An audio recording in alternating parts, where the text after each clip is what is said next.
പോയി എനിക്ക് കാര്യം കൈ മറിച്ചിട്ട് എനിക്ക് വണ്ടി ഓട്ടോ പോയി. എനിക്കുണ്ട് രണ്ട് പിള്ളേർ അതേമാതിരി വലിപ്പമുള്ള ചെറിയ പിള്ളേരുണ്ട്. അങ്ങനെ ഇറങ്ങി പിന്നെ എന്നാ കയറിയ ഡ്യൂട്ടിയിൽ.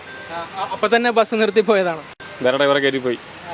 ബസിന്റെ മുന്നിൽ നിന്നും അത്ഭുതകരമായി രക്ഷപ്പെടുന്ന കുട്ടിയുടെ CCTV ദൃശ്യങ്ങൾ ഇപ്പോൾ വൈറലാണ്.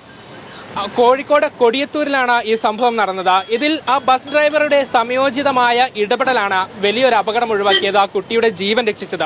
ഇപ്പോൾ എല്ലാവരും ചോദിക്കുന്നത് ആരാണ് ആ ബസ് ഡ്രൈവർ എന്നുള്ളതാണ്. അദ്ദേഹത്തെ നമുക്ക് കിട്ടിയിട്ടുണ്ട്. കോഴിക്കോട് കൊടിയത്തൂർ റൂട്ടിൽ ഓടുന്ന തയ്യൽ ബസിന്റെ ഡ്രൈവറാണ് സിനോജ്. അദ്ദേഹം നമുക്കൊപ്പമുണ്ട്. ആ CCTV ദൃശ്യങ്ങൾ കണ്ടു. നിങ്ങളുടെ ഒരു കൃത്യമായ ഇടപെടലാണ് ഒരു അപകടം ഒഴിവാക്കിയത്. എന്താ സംഭവിച്ച ഒരു ഓട്ടോറിക്ഷ ഇടതുവശത്ത് നിർത്തിയിട്ട് ആളെ ഇറക്കിക്കൊണ്ട് നിൽക്കുകയാണ്. ആ കുട്ടിയുടെ അമ്മ ഓപ്പോസിറ്റ് ഉണ്ട്, നമ്മളറിയുന്നില്ല. പക്ഷേ ഓട്ടോറിക്ഷയിൽ എൻ്റെ അച്ഛനുണ്ട്. ഞാനവിടെ കുട്ടി ഇറങ്ങിയിട്ട് ഓടി നോക്കാതെ. എന്താ ചെയ്തത് എനിക്ക് തന്നെ അറിയില്ല. ആ വണ്ടി ചവിട്ടി വലത്തോടെ പോയി അവിടെ ഡിവൈഡർമ തട്ടി നിന്ന് വണ്ടി. പിന്നെ ഹോസ്പിറ്റലിൻ്റെ മതിലുള്ളത് എന്തോ ഭാഗത്തിന് കുട്ടി കഴിച്ചിലായി. അങ്ങനെ എന്താ കുട്ടിയെ ഓടുന്നത് തീരെ പ്രതീക്ഷിച്ചില്ല. മുന്നിന്ന് ഓട്ടോറിക്ഷയുടെ മുന്നിന്നാണ് ചാടി ഞാൻ വണ്ടി അടത്തിയപ്പോഴതിനും. അപ്പോഴതിനും വണ്ടി കട്ട് ചെയ്ത് അങ്ങോട്ട് ഒഴിവാക്കി.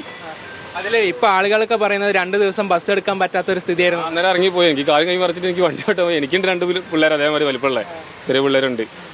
അങ്ങനെ ഇറങ്ങി പിന്നെ എന്നാ കയറിയ ഡ്യൂട്ടിയിൽ. അപ്പൊ തന്നെ ബസ് നിർത്തി പോയതാണ്. വേറെ ഡ്രൈവറെ കയറി പോയി. നിങ്ങളുടെ ഈ ഒരു ഇടപെടലുണ്ടല്ലോ, നിങ്ങളുടെ അത് വല്ലാതെ വലിയ പ്രശംസ വരുന്നുണ്ട് എല്ലാ ഭാഗത്തും. ആൾക്കാരെന്തെങ്കിലും ചോദിച്ചോ?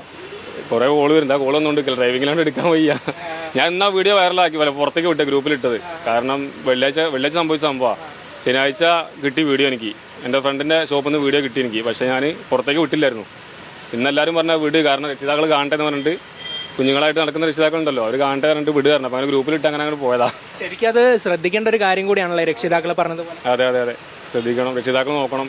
ചെറിയ കുട്ടികൾ റോഡ് ക്രോസ് ചെയ്യുമ്പോഴും റോഡിൽ നിർത്തുമ്പോൾ കൈ പിടിച്ച് നിൽക്കണം. ഈ കുട്ടി ഓടിയത് ഞാൻ കണ്ടില്ല. കാരണം അവിടെ നിന്ന് വീഡിയോയിൽ കാണുമ്പോൾ നമുക്ക് ശരിക്കും കാണാം കുട്ടി ഓടുന്നത്. പക്ഷെ നമുക്ക് ബസ്സിലിരിക്കുമ്പോൾ കാണില്ല. കാരണം ഓട്ടോറിക്ഷനെ മറന്ന കുട്ടി ഓടി പോകുന്നത്. കുട്ടി മുന്നിലേക്ക് എത്തിയപ്പോഴാണ് കാണുന്നത്. ഒന്നും കാട്ടാൻ വയ്യ. കുട്ടി റിട്ടേൺ ഓടിയോണ്ട് കഴിച്ചില്ല. എല്ലാ വണ്ടിയുടെ അടിയിൽ റെഡിയാ. ഒച്ചപ്പാടുണ്ടാക്കി അവിടെ നിന്ന് ആൾക്കാർ. അല്ലെങ്കിൽ കുട്ടി റിട്ടേണായിട്ട് ഓടി. വണ്ടി അടുത്തെത്തിയപ്പോഴാണ് കുട്ടി തൊട്ടില്ല മാതിരി അടി. എന്തോ ഭാഗ്യത്തിന് കഴിച്ചില്ലായി. ദൈവത്തിന്റെ കൃപ. ആ മാതാപിതാക്കളെ കാണുക, അവരെ ബന്ധപ്പെടാൻ പറ്റുമോ, എന്തെങ്കിലും ചെയ്തിരുന്നു? ഇല്ലല്ല, അത് മലയാളീസ് അല്ല തോന്നുന്നു, ബംഗാളിയാന്ന് തോന്നുന്നു. ബന്ധപ്പെട്ടിരുന്നല്ലോ. പിന്നെ അവര് അത്ര ആൾക്കാർ പറഞ്ഞു പൊക്കോ, കുഴപ്പമില്ല. പിന്നെ അവരോട് സംസാരിച്ചിട്ടൊന്നുമില്ല? ഇല്ലല്ല, സംസാരിച്ചില്ല, കാണാൻ കഴിഞ്ഞില്ല. പിന്നെ ഇനിയിപ്പോ ഈ ഒരു വൈറലായതിനു ശേഷം ഒരുപാട് ആൾക്കാർ വിളിക്കുന്നുണ്ടോ? കോളിതാ വന്നോണ്ടിരിക്കുന്നു. അത് ശരിക്കും നിങ്ങളുടെ പെട്ടെന്ന് വെട്ടിച്ചതുകൊണ്ട് രക്ഷപ്പെട്ടു പോയതാണല്ലേ? അതെ, അങ്ങനെ വെട്ടിച്ചുകൊണ്ട് രക്ഷപ്പെട്ട്. ഞാൻ വിചാരിച്ചു അടി കുടുങ്ങിന്ന് വിചാരിച്ചു. അങ്ങനെ അനുഭവങ്ങള് ആദ്യമായിട്ടാ വണ്ടി ഓട്ടിട്ട് ജീവിതത്തിൽ ആദ്യമായിട്ട് അങ്ങനെ വലിയൊരു സംഭവം. ചെറുതൊക്കെ സംഭവിക്കും, പക്ഷെ എന്നാലും ഒരാളുടെ ഇത് ആദ്യമായിട്ടാണ്. തീർച്ചയായിട്ടും സിനോജിന്റെ വാക്കുകൾ വളരെയധികം പ്രധാനപ്പെട്ടതാണ്.